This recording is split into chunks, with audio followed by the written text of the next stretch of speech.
प्रिया को जो कॉल आया था उसमें बोला गया आर्यन को फंसाया गया है। प्रिया ये सुन के हैरान हो गई। तभी दूसरी तरफ से फिर बोला गया उसकी बेगुनाही का सबूत चाहिए तो दिए हुए एड्रेस पर अकेले आ जाओ, वो भी बिना किसी को कुछ भी बताए। अपनी माँ को भी मत बताना और अकेले आना वरना कोई सबूत नहीं मिलेगा। थोड़ी देर में प्रिया मौका देख के घर से बाहर निकल गई। वो बाहर निकल ही रही थी कि रुद्रा के भेजे एक आदमी की नजर प्रिया पे पड़ी। वो कार के आगे आके खड़ा हो गया। प्रिया ने ब्रेक लगाया और बाहर आके बोली पागल हो गए हो क्या। तभी उस आदमी ने बोला मैडम आप कहीं जा रही है और आपकी कार पे घुल जमी है तो सोचा साफ कर दूं। प्रिया बोली अभी मुझे कहीं जल्दी जाना है, बाद में साफ करते रहना। तभी उस आदमी ने बोला अच्छा ठीक है, अभी केवल कांच है साफ कर देता हूँ। और इतना बोल के अपना गमछा लेके साफ किया और मौका देख के जीपीएस ट्रैकर लगा दिया। थोड़ी देर में प्रिया अपनी कार भगाए जा रही थी और उसे यकीन भी नहीं हो रहा था और आर्यन बेगुनाह है इसकी खुशी भी उसे हो रही थी। फिर सोचने लगी अगर कोई फंसा रहा है तो आखिर कौन हो सकता है वो। वहीं दूसरी तरफ मनीष सिसोदिया के चाचा का देहांत हो चुका था। अब वो मरे कैसे ये तो वक्त आने पे पता चल ही जाएगा। इसी को जरिया बना के वकील आर्यन को छुड़ाने पहुंच गया। दूसरी तरफ प्रिया शहर से बाहर एक खंडहर के सामने कार रोकती है और आवाज देती है मैं आ गई हूँ, बाहर आ जाओ। तभी उसे एक दरवाजा खुलता दिखा, उस पे लिखा था अंदर आ जाओ। जैसे ही प्रिया अंदर घुसी वो दरवाजा धड़ाम से बंद हो गया। प्रिया को अब डर लगने लगा था लेकिन हिम्मत जोड़ते हुए आगे बढ़ती गई। थोड़ी आगे जाके एक और दरवाजा मिला, उसके जाते ही वो भी खुल गया। वहां भी लिखा था अंदर आ जाओ। प्रिया अंदर घुस गई, वो दरवाजा भी बंद हो गया। वहां पूरी तरह से अंधेरा हो गया था। अब प्रिया पूरी तरह से डर गई और सोचने लगी इस अनजान आदमी पे भरोसा नहीं करना चाहिए। तभी वहां लाइटें जलनी शुरू हुई। उसने देखा वहां दीपक मेहरा खड़ा था। उसे देख उसने राहत की सांस ली और बोली मैं तो डर ही गई थी कि पता नहीं कौन है। फिर उसने पूछा तुम्हारे पास क्या सबूत है, तुमने बोला था आर्यन निर्दोष है। दीपक ने हाँ में सर हिलाया। तभी प्रिया बोली हमें सबूत कोर्ट में पेश करने होंगे। तभी दीपक बोला पहले बैठो आराम करो, अभी अभी तो आई हो। प्रिया आराम से कुर्सी पे बैठ गई। तभी दीपक बोला क्या लोग ठंडा या गर्म। तभी प्रिया बोली कॉफी मिलेगी।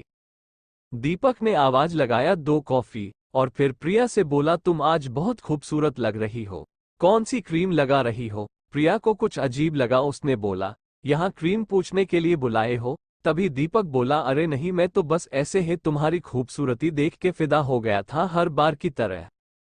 तभी प्रिया बोली काम की बात करो। तभी दीपक बोला पहले कॉफी पी लेते हैं। तभी एक नौकर वहां 2 कॉफी लेके आ गया। दीपक ने एक कॉफी प्रिया को दिया और एक खुद पीने लगा। कॉफी पीते हुए उसने बोला मैंने तुमसे ना जाने कितनी बार अपने प्यार का इजहार किया लेकिन तुमने उस आर्यन को चुना और तुमने उसकी हकीकत भी देख ही लिया। तभी प्रिया बोली लेकिन तुमने तो बोला था कि आर्यन बेगुनाह है और तुम्हारे पास उसका सबूत है। तभी दीपक बोला अच्छा एक बात बताओ, मैं तुमसे बोलता कि अकेले मुझसे मिलने आओ तो क्या तुम आती।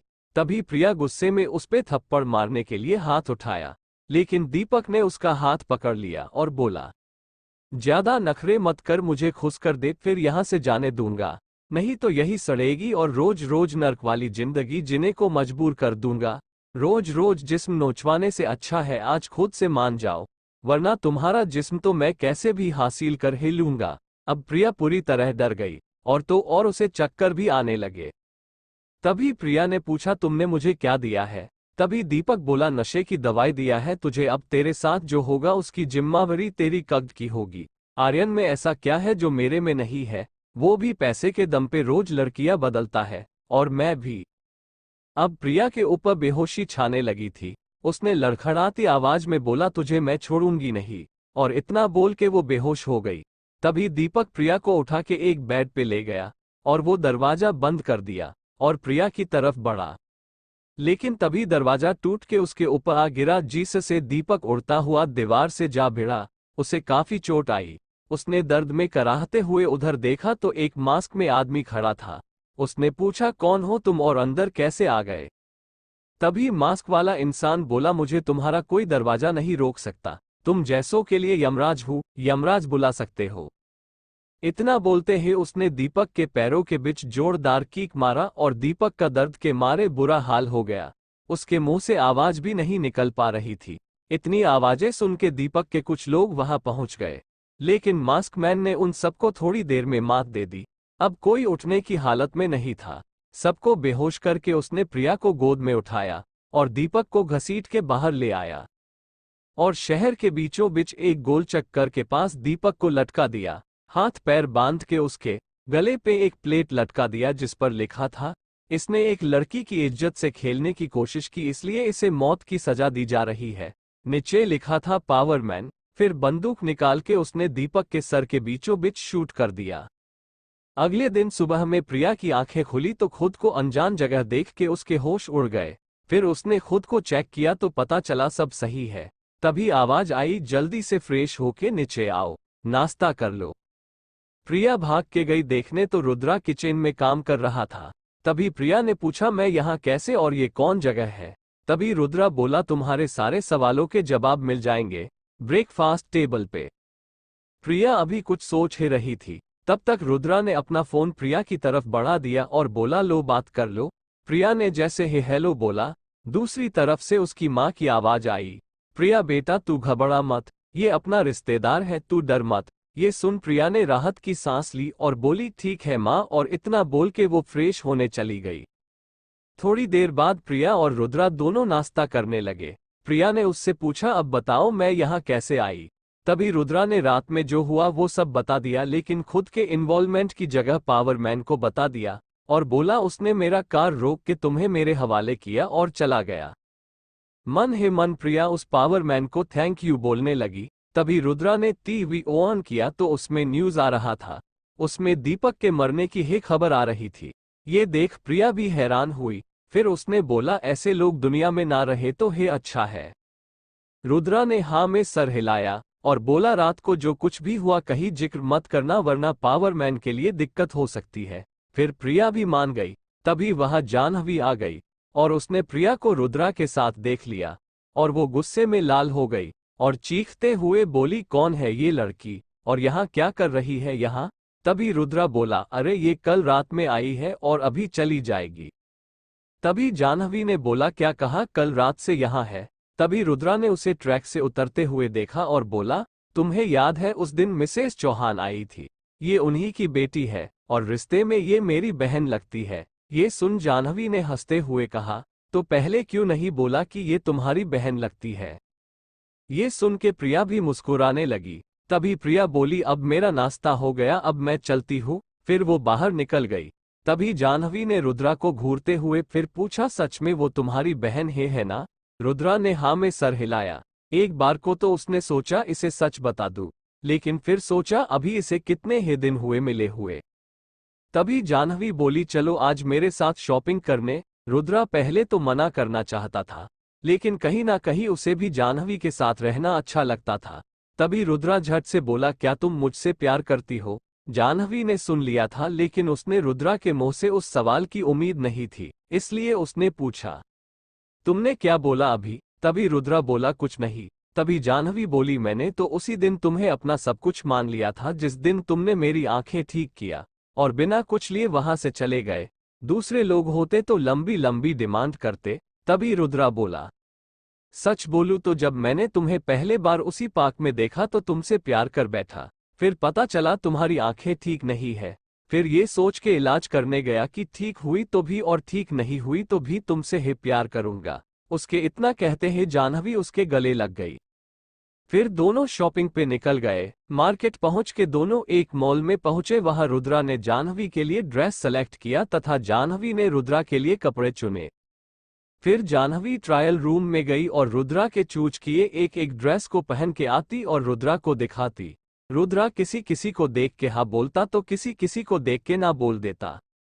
ये सिलसिला काफी बार हुआ। फिर रुद्रा भी जाके जाह्नवी के दिए कपड़े को पहन के आता और जाह्नवी को दिखाता। जाह्नवी ने भी ठीक वैसे ही किया। फिर जाह्नवी बोली, चलो आइसक्रीम खा के आते हैं। रुद्रा उसके पीछे पीछे चला गया। वहां जाह्नवी आइसक्रीम खा रही थी, जबकि रुद्रा चुपचाप खड़ा था। जाह्नवी ने रुद्रा को भी लेने को कहा। रुद्रा ना चाहते हुए भी आइसक्रीम ले लेता है। तभी एक 5 साल की छोटी बच्ची रुद्रा के पास आके बोली, सर मुझे भी आइसक्रीम दिला दो। रुद्रा को उसकी मासूमियत बहुत प्यारी लगती है। उसके कपड़े फटे पुराने थे लेकिन उसकी स्माइल बहुत प्यारी थी। आइसक्रीम वाले से एक आइसक्रीम लेके छोटी बच्ची को दिया और बोला, बेटा तुम्हारा नाम क्या है? उस बच्ची ने कहा, मेरा नाम खुशी है। तभी रुद्रा बोला, तुम्हारे मम्मी पापा कहाँ है?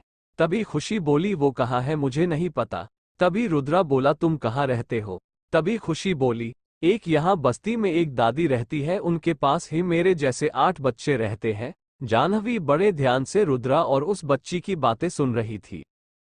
तभी फिर खुशी आइसक्रीम खाते हुए बोली, अगर आप बुरा ना मानो तो मैं कुछ मांगू? तभी रुद्रा बोला, हाँ बोलो ना। तभी खुशी बोली, मेरे दोस्तों को भी आइसक्रीम बहुत पसंद है, क्या उनके लिए भी आप दिला सकते हो?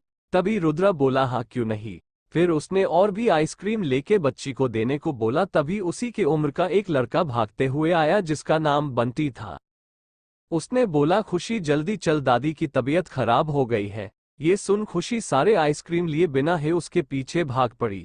रुद्रा भी उनके पीछे भाग पड़ा। तभी आइसक्रीम वाला बोला, सर पैसे। तभी जाह्नवी ने अपने पर्स से 500 का नोट निकाला और आइसक्रीम वाले को देके वो भी उनके पीछे गई। देखने से ऐसे लग रहा था कि 2 बच्चे भाग रहे हैं और रुद्रा उनको पकड़ने किस लिए उनके पीछे भाग रहा था। वहां लोग बात बनाने लगे। एक आदमी बोला, ये लड़का उन बच्चों के पीछे क्यों भाग रहा?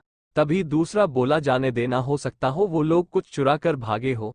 तभी पहला बोला, हाँ ये भी हो सकता है। तभी जाह्नवी भी पीछे पीछे भागते हुए आई तो वो लोग चुप हो गए। वो बच्चे एक झोपड़ी जैसे घर के अंदर घुस गए। रुद्रा भी उनके पीछे वहां घुस गया। फिर जाह्नवी भी अंदर जाके देखे तो एक औरत बेड पे लेटे हुए खांस रही थी और उसकी हालात खराब लगती थी। तभी रुद्रा बोला, क्या पानी गर्म करने के लिए कोई उपाय है तो जल्दी करो। तभी उसमें से एक लड़का जो लगभग 9 साल का था वो जल्दी से जाके पानी गर्म करके लाया। रुद्रा ने अपने जेब से एक जड़ी बूटी निकला और गर्म पानी में मिला किस उस औरत को पिलाने लगा। थोड़ी देर में औरत को राहत मिली। तभी वो औरत रुद्रा की तरफ देख के हाथ जोड़ के बोली, आपका धन्यवाद। फिर आगे बोली, मुझे मेरी चिंता नहीं है, लेकिन ये सोचती हूँ अगर मैं मर गई तो इन बच्चों का क्या होगा। यही सोच के जिने के लिए लड़ने लगती हूँ। तभी रुद्रा बोला, आपको हॉस्पिटल चलना पड़ेगा, ये आपका परमानेंट इलाज नहीं है, ये इलाज टेम्परोरी था। ये सुन के बच्चे घबराने लगे। तभी रुद्रा बोला, देखो बच्चों डरो मत, दादी को कुछ नहीं होगा, इनका इलाज भी हो जाएगा। तभी दादी बोली, हमारे पास पैसे नहीं है तो कहाँ से कराएंगे इलाज? तभी जाह्नवी बोली, आप पैसे की चिंता ना करें, आप बस जल्दी ठीक होने पे ध्यान दें। फिर वो दादी को सहारा देके बाहर ले जाने लगा और पीछे मुड़ के बच्चों को देखा। तभी जाह्नवी अपने साथ लाई हुई आइसक्रीम सभी बच्चों में बांट देती है। फिर रुद्रा बोला, अभी एक गाड़ी यहाँ आएगी और वो तुम सबको दादी के पास ले जाएगी। ये सुन के बच्चे बहुत खुश हुए। जहां जाह्नवी की कार खड़ी थी वहां पे एक बड़ी कार आके खड़ी हो गई। तभी रुद्रा ने बच्चों को बोला, सब लोग उसमें बैठ जाओ। और फिर वो दादी को लेके हॉस्पिटल के लिए निकल पड़ा। हॉस्पिटल पहुंच के उसने दादी को एडमिट करा दिया। यूं तो रुद्रा भी उनका इलाज कर सकता था लेकिन दादी को ऑक्सीजन की जरूरत थी, इसलिए उसने हॉस्पिटल में एडमिट करवा दिया। वहां दादी से मिलने के बाद सारे बच्चे को एक दूसरी जगह रुद्रा ने शिफ्ट करवा दिया। तभी रुद्रा का फोन बजा। उसने देखा तो सुनीता चौहान का कॉल था। उसने जैसे हेलो बोला, उधर से सुनीता घबराते हुए बोली, प्रिया कहाँ है? वो अभी तक घर नहीं पहुंची। ये सुन रुद्रा के होश उड़ गए, वो तो सुबह में ही निकल गई थी। तभी रुद्रा बोला, वो अभी तक घर नहीं पहुंची, आप चिंता ना करें, मैं देखता हूँ।